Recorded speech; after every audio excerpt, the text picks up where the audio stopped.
Hi everyone, my name is Tatum Severson, and this is my health behavior change project. So, a summary of my steps. Step one was selecting behavior. I decided to select phone screen time. I chose this behavior because, like many college students, I think I'm on my phone way too much. I believe it would be more beneficial to reduce screen time altogether, like computer, phone, TV, all that stuff. But so much of our day-to-day schoolwork and work lives are on our computers, so I'm solely focusing on my phone screen time for this behavior change. The Henry Ford Health Center says that excessive screen time can lead to insomnia, neck pain, eye strain, and reduced physical activity. I also hope to become more aware of how much time gets wasted on my phone. Um, the a definition of screen time is time spent using a device such as a computer, television, or game console. Obviously, I'm just focusing on my phone. So, step two of the project was to get a baseline measurement. This really helped me realize how much time I spent on my phone. It was kind of scary. I did travel this week. It was Thanksgiving, so some of my screen time is from having my maps open to get back to Duluth. However, most of it is from TikTok, YouTube, and Instagram. My daily average for my baseline measurement was 8 hours and 14 minutes, which is terrifying and not okay.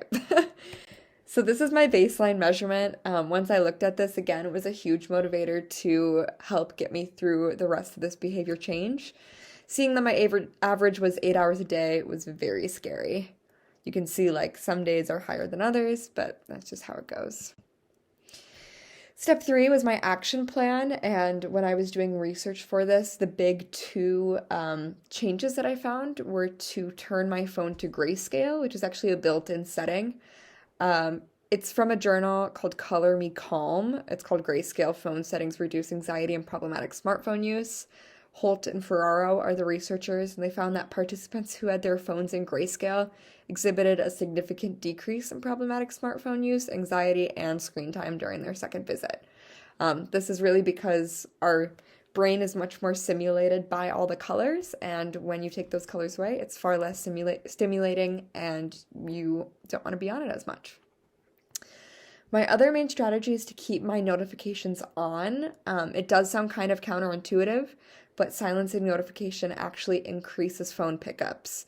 This is from an article called Sound of Silence, Does Muting Notifications Reduce Phone Use? The researchers are Lau and Sundar, and they found that phone users actually tend to pick up their phones more often when Do Not Disturb is activated. This is especially true for people who score high on like fear of missing out inventories or need to belong inventories, which I feel like I probably would if I were to do those. And I did notice that this was something that I was doing pretty frequently.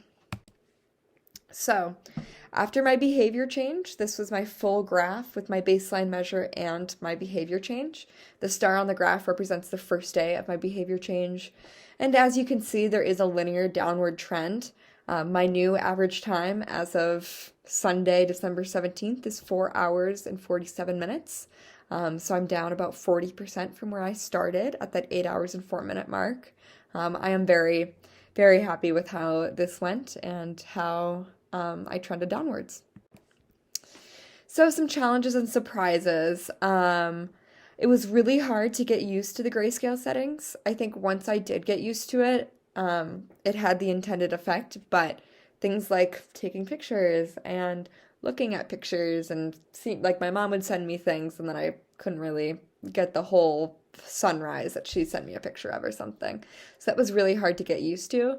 There were a few times where I would look over at my roommate's phone and see how colorful it was and like kind of took me by surprise because you do get kind of used to it. And then my other big challenge was not picking up my phone whenever I'm not doing anything. I think, like many of us, when we're standing in line for checkout, we're on our phone. When we're waiting for water to boil, we're on our phone. And so that was a big challenge for me to just kind of make that conscious effort to just leave it alone.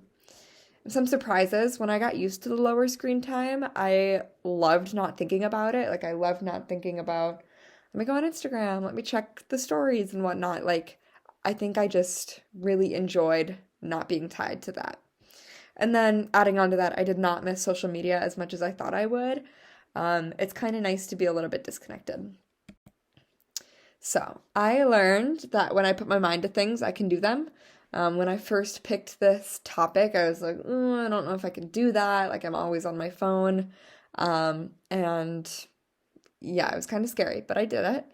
And then also just filling times with different activities. I read a few books. I started watercolor painting, things like that. And most of us are very addicted to our phones, and it was very refreshing for a detox. So, some connection to the text. This is all from the chapter on behavior change. One recent study found that a small amount of social media may promote well being. Evidence is mounting that extensive time on TikTok, Twitter, and Instagram can be unhealthy. Estimated 3% of US teens suffer from internet addiction. And then, according to Baylor, behavior addictions have 6 core components: salience, euphoria, tolerance, withdrawal symptoms, conflict, and relapse. So I will definitely be following through with this behavior change, although I will probably be changing my phone colors back to normal. I already did, and it's definitely an adjustment. So here are my references. Thank you. I cannot wait to listen to everyone else's behavior changes.